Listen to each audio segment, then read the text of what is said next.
Olha, agora a gente vai voltar a falar sobre a pandemia aqui no estado, porque o nosso Tiago Elcias está ao vivo no seu home office e vai falar pra gente hoje sobre os casos de coronavírus pelo interior. Isso é uma preocupação grande, não só aqui em Alagoas, mas em todo o Brasil, né, Tiago? Depois do primeiro do impacto que acaba acontecendo nas cidades, nos grandes centros urbanos, a ida do vírus também, da Covid, para o interior. Boa noite, Tiago. Boa noite, Edson Moura. Boa noite a todos que estão acompanhando o Cidade Alerta Alagoas aqui no estado de Alagoas e no Brasil inteiro. Afinal de contas, também estamos em tempo real no Facebook e também nosso canal oficial no YouTube.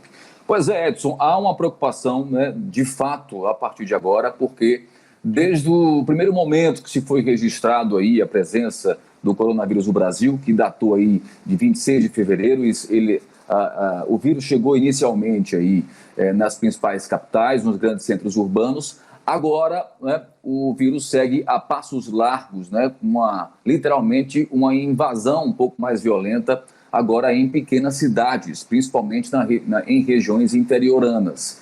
Esse é um reflexo que está acontecendo praticamente em todo o país e repete, queira ou não, o modus operandi, né, de como o vírus agiu também na Europa e na Ásia, né?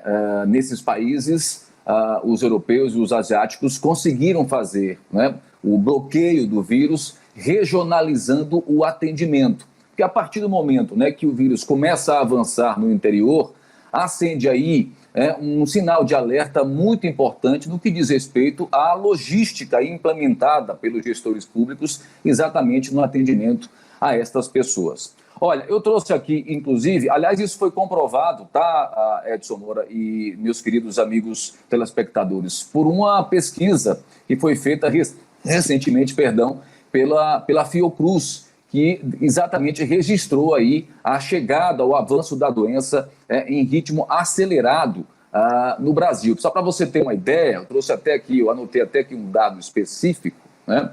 De acordo com a própria análise da Fiocruz, na primeira semana que esse estudo foi realizado, diz respeito exatamente no final de março a início de abril, a doença havia chegado a 158 regiões brasileiras, o que correspondia aí a 20,8%. Agora, meu amigo, esse número saltou aí para 542 regiões do interior do Brasil, o que equivale aí a 71,5%. Esses dados também se refletem aí aqui no estado de Alagoas. Nós temos aí 102 municípios e desses apenas somente um município, a cidade de Mata Grande, que está localizada no sertão de Alagoas, com pouco mais de 25 mil pessoas, ainda não registrou nenhum tipo de caso de coronavírus, nem tampouco aí de óbito. Mas o sinal de alerta é realmente muito preocupante, porque a tendência, né, de quem está no interior é buscar exatamente atendimento nas capitais. E o risco disso colapsar, né, do interior não conseguir atender de forma necessária, efetiva, essas pessoas, acaba que todos indo buscar esse atendimento aqui na capital. Então, o risco realmente ele é muito alto, ele é muito grande. Então, lamentavelmente, o sinal de alerta está ativado.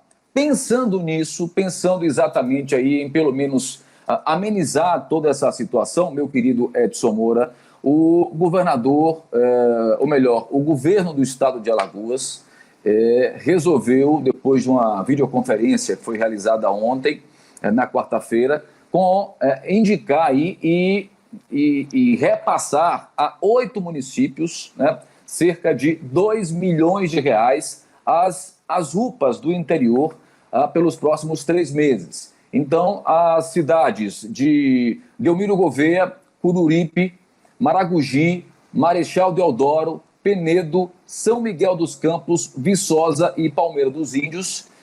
Inclusive, Palmeira dos Índios recebeu um incremento financeiro de custeio, que já será empregado, inclusive, na ampliação de 13 leitos clínicos e de estabilização.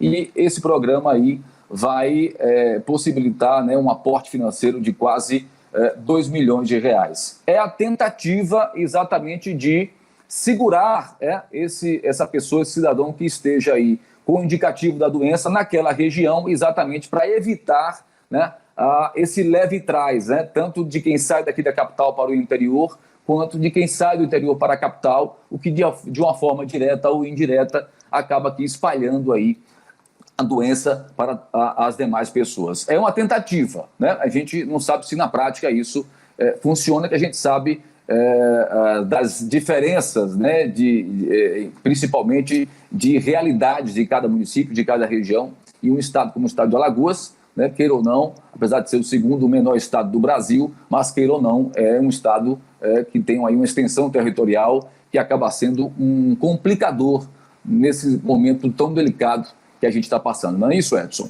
Verdade, Tiago. Vamos aguardar, né? Mas é importante também ter esse investimento, porque às vezes muitos casos, né, podem ser resolvidos lá mesmo, né? Casos de média, de baixa complexidade, que infelizmente às vezes por não ter um atendimento local, acabam vindo para a capital e podem até piorar também nesse deslocamento. Então é importante acontecer isso para que a gente possa tentar diminuir pelo menos essa curva aí que está tão ascendente nos próximos meses. Obrigado, meu caro Tiago. Um abraço para você, boa noite, viu? Obrigado, Edson Moro. Edson, se me permite só um aviso rapidamente. Sim, pois não? Rapidamente, antes que Vitor mate a gente mais uma vez, tá? Amanhã, a partir das 8 horas da manhã, eu estarei entrevistando o ministro da Cidadania, o Onyx Lorenzoni, tá? De forma exclusiva pela Pajuçara FM. Vamos falar aí sobre o auxílio emergencial, entre outros assuntos, e também verbas emergenciais enviadas para os municípios aqui no estado de Alagoas. Então, está todo mundo convidado amanhã, 103.7 ou pelo tnh1.com.br. Espero todo mundo para essa entrevista especial com o ministro Onyx Lorenzoni. Perfeito? Você tirou as palavras da minha boca, meu caro Tiago, porque estava aqui, ó, tá engatilhado. Vou até reforçar, tá certo? Vou fazer o reforço aqui. Amanhã, no programa Pajuçara, na hora, na Pajuçara FM, você vai acompanhar, como você viu aí com o Tiago, ao vivo, uma entrevista exclusiva com o ministro da Cidadania, Onyx Lorenzoni. O ministro vai falar sobre o auxílio emergencial. A entrevista será amanhã, a partir das 8 horas da manhã, com o Tiago Elsas, na 103,7, exatamente na Pajuçara FM. Acompanhe, tá?